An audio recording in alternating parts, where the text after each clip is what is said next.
O nosso trabalho é sobre as migrações no Rio Grande do Sul. Antes da colonização, os indígenas que habitavam o Rio Grande do Sul se dividiam em 3 grupos, os quais são os G, que ocupavam a parte norte, os Guarani, que permaneciam no litoral e na parte central com fronteira com a Argentina, e os Pampianos, que ficavam no sul com fronteira com o Uruguai. Algumas características desses grupos são que os G vivem da caça, pesca e coleta de frutos e raízes. O principal produto da agricultura deles era o milho e eles moravam em casas subterrâneas, as quais eram um grande buraco na terra coberto por galhos. Os Guaranis eram um grupo com mais integrantes, e como viviam da pesca e da caça, habitavam principalmente vales dos rios e margens de lagoas. Entre os alimentos que eles plantavam estão feijão, abóbora e batata. Eles moravam em aldeias com de 3 a 6 ocas, as quais são cobertas com fibras vegetais.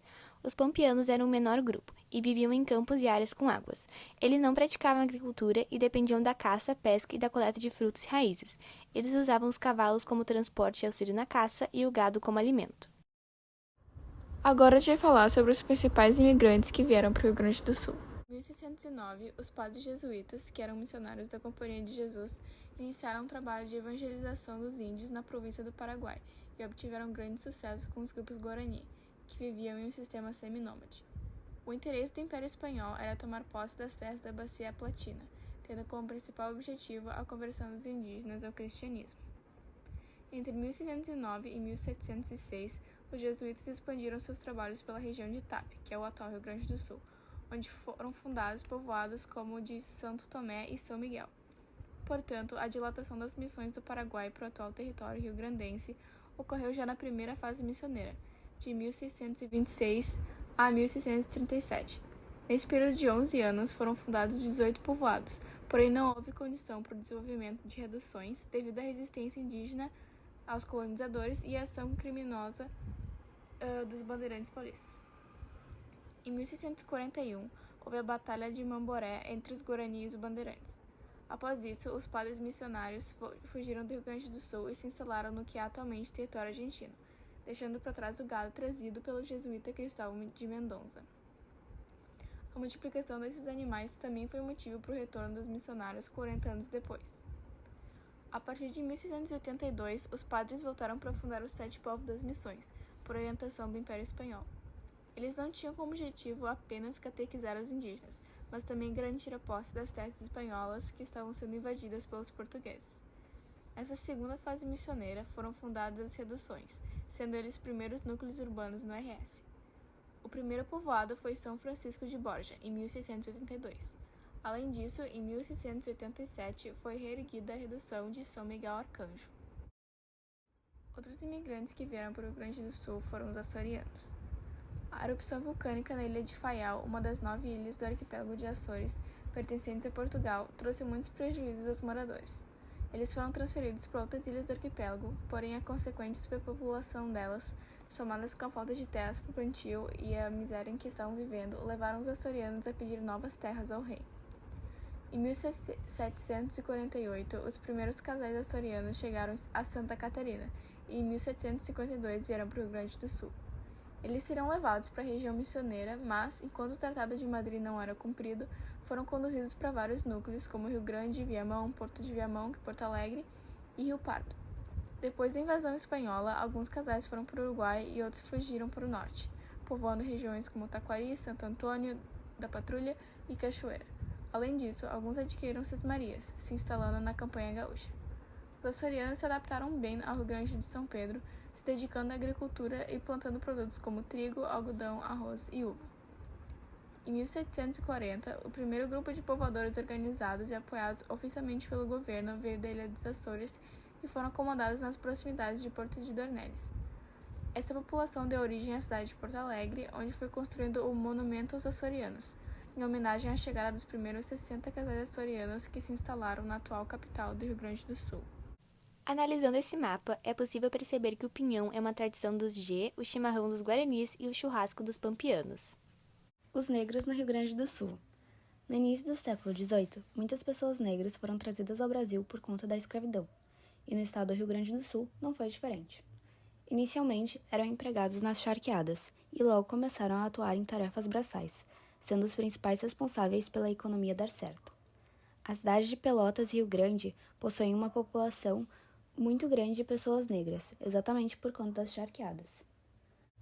Durante a Guerra dos Farrapos, em 1835, os negros constituíram o alicerce do exército das Farroupilhas e estavam na linha de frente, pois eram escravos do império que haviam sido capturados pelos rebeldes. Havia a promessa de que, se eles lutassem ao lado dos farrapos, eles seriam libertados, mas isso nunca aconteceu. Depois que eles não ganharam a guerra, os farrapos traíram os negros por um acordo de paz estabelecido pelo império e a maioria dos negros foram mortos. Isso se chama a traição dos porongos. Em Porto Alegre, houve uma remoção da população negra para áreas mais afastadas do Reduto Central. No final do século XIX, surgiu o bairro Colônia Africana, uma junção de territórios ocupados por antigos escravos. Muita gente conhece a região por bairro Rio Branco, que tem esse nome pois, após uma invasão de imigrantes em 1959, a prefeitura concedeu o branqueamento nominal definitivo. De acordo com o Tratado de Tordesilhas, assinado em 1494, o Rio Grande do Sul pertencia à Espanha, e muitos espanhóis se instalaram na região para a criação de gado. A introdução de bovinos foi uma das maiores contribuições econômicas para o estado. A população se concentrava no Pampa, onde havia uma fusão de culturas espanholas, portuguesas e indígenas, que originou o típico regional gaúcho. Os primeiros espanhóis que chegaram no Rio Grande do Sul foram os jesuítas, que vieram do Paraguai para catequizar os indígenas.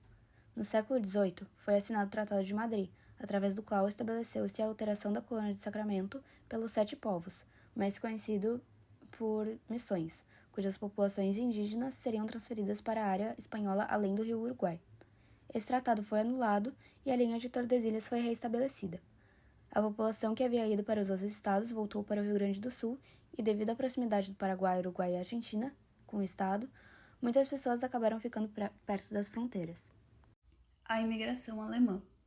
A colonização alemã no Rio Grande do Sul foi um projeto de longa duração com o objetivo de proteger o território de espanhóis por meio da povoação da região em grande escala. Além disso, uma das maiores motivações do governo para incentivar essa ação era recrutar soldados alemães para reforçar o exército brasileiro. Assim, uma equipe foi enviada à Alemanha para convencerem as pessoas a emigrarem para o Brasil, em troca de diversas vantagens, como grandes lotes de terra.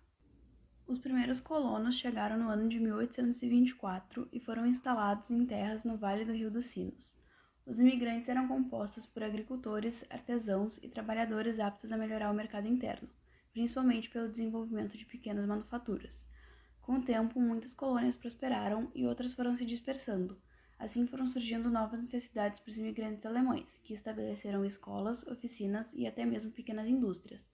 Muitos dos artesanatos trazidos pelos alemães na época da colonização seguem até hoje como base do comércio de algumas cidades. Em Novo Hamburgo, por exemplo, os primeiros imigrantes alemães desenvolveram o manuseio do couro e hoje a cidade é conhecida pela grande produção de calçados.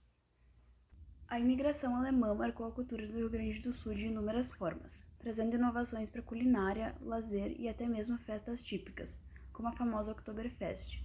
Algumas cidades até hoje possuem de forma muito presente a influência alemã, como o município de Ivoti, próximo à cidade de Porto Alegre, onde são encontradas construções típicas da arquitetura alemã e onde podem ser observados os diferentes dialetos que perpetuaram com o tempo.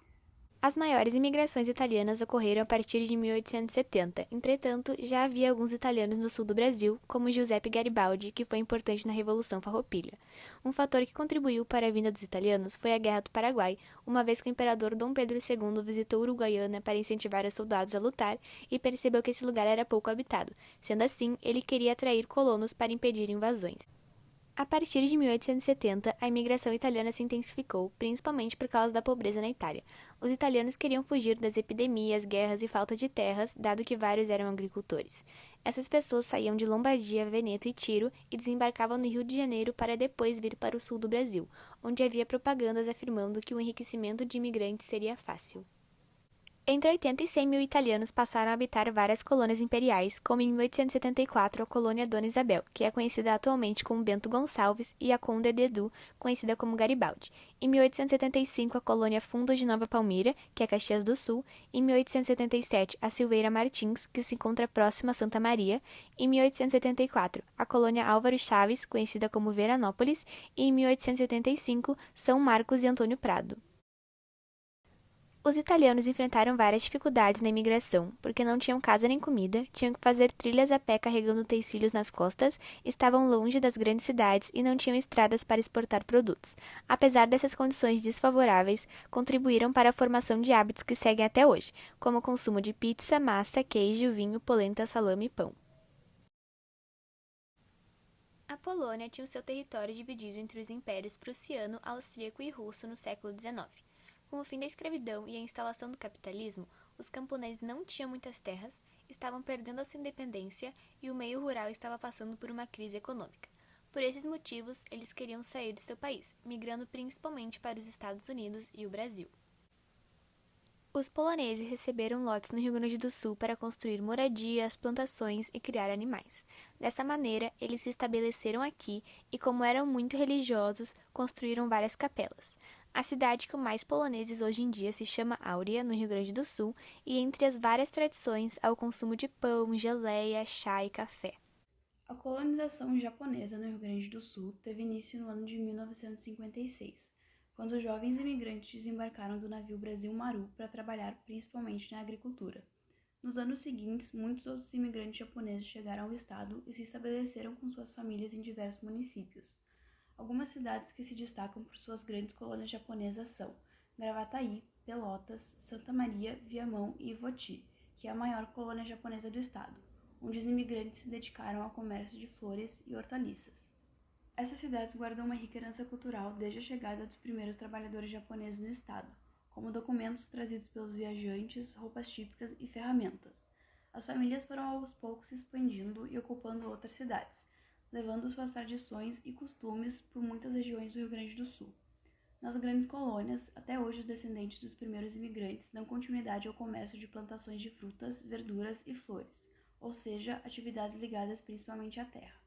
Embora a colonização japonesa no Rio Grande do Sul não tenha sido tão forte quanto a imigração europeia, ainda pode-se perceber uma grande influência da cultura em algumas regiões do estado, além da grande contribuição do povo japonês no desenvolvimento social e econômico, por meio da gastronomia, expressões artísticas, artesanato, entre muitos outros aspectos. As migrações árabes também foram bastante importantes para nosso estado. A partir de 1840, guerras e conflitos na região do Líbano e da Síria levaram à fuga de diversos habitantes. Esses problemas eram decorrentes principalmente da presença do Império Turco-Otomano, que perseguia os cristãos, e da falta de terras férteis. O sonho e destino de muitos dos imigrantes eram os Estados Unidos, assim como alguns lugares da América do Sul, como a Argentina. Portanto, o Brasil não era seu objetivo principal. Alguns deles acabavam optando por ir para lá e outros iam por engano. A chegada da cultura árabe correu com os portugueses.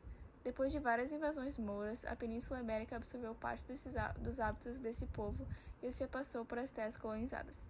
Além disso, a partir de 1870, os registros oficiais apontam que os primeiros árabes desembarcaram no Brasil.